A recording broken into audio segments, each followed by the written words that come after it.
Bonjour, bonjour. Aujourd'hui, on se retrouve pour une recette salée, une petite tarte, une petite quiche au surimi. Alors, c'est parti. Je vous montre comment réaliser cette petite recette. Dans mon salade, j'ai de la crème et 3 œufs entiers. Allez, on bat. On bat l'ensemble.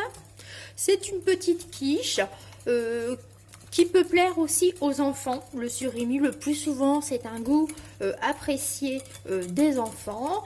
C'est une petite quiche, normalement, qui est idéale à emporter à la belle saison, lors des pique-niques. Mais le surimi, durant toute l'année, on en trouve au supermarché. Alors, pourquoi s'en priver? Voilà. Voilà. Alors, j'ai bien mélangé ma crème et mes œufs entiers.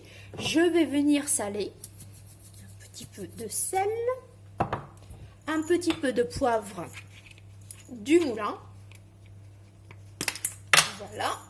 Il résiste. Il ne veut pas que je l'utilise. Alors, je poivre bien. Je vérifie si ça me convient. Oui. Voilà. Maintenant, je viens ajouter, alors je vais retirer mon fouet, je viens donc ajouter du surimi râpé. Alors ce sont des miettes de surimi, j'ai acheté ça déjà tout fait au supermarché, comme vous avez pu le constater lors de mon retour de course. Normalement c'est à peu près 200 grammes, mais là moi c'est 180 grammes. Donc 180 grammes pour faire une quiche, normalement ça suffit. Donc j'y incorpore à ma base de quiche, j'y incorpore mes miettes. Voilà. Je touille. Maintenant, je viens mettre de l'emmental râpé. On n'en perd pas une miette. Voilà. Un petit peu d'emmental. D'ailleurs, je vous invite à aller regarder le retour de course. Bon, je fais des bonnes petites courses quand même. Et mes ingrédients, vous les retrouvez dans les recettes. Voilà. Je vous avais d'ailleurs donné le menu.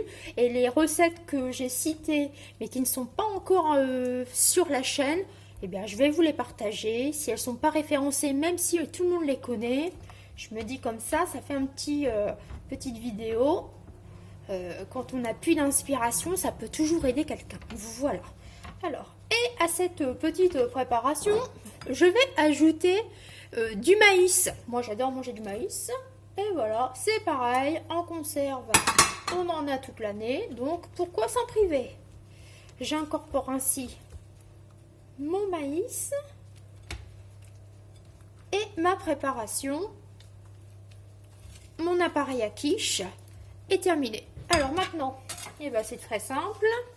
Un petit peu de place. Je prends ma pâte que j'ai piquée pour pas éviter qu'elle ne gonfle.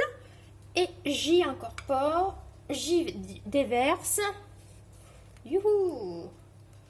Mon appareil. Voilà, moi je vais servir ça avec un petit peu de salade. Et dans ma salade, comme il me reste un petit peu de grains de maïs, parce que j'ai ouvert une conserve, il me reste un peu, ça va être salade maïs avec une petite vinaigrette. Voilà, et une part de quiche. Voilà. Et ça passe au four durant une bonne trentaine de minutes, ça c'est certain. On va dire 180-200 degrés, chaleur tournante et tout dépend des fours. Voilà, j'espère que cela vous a donné une idée.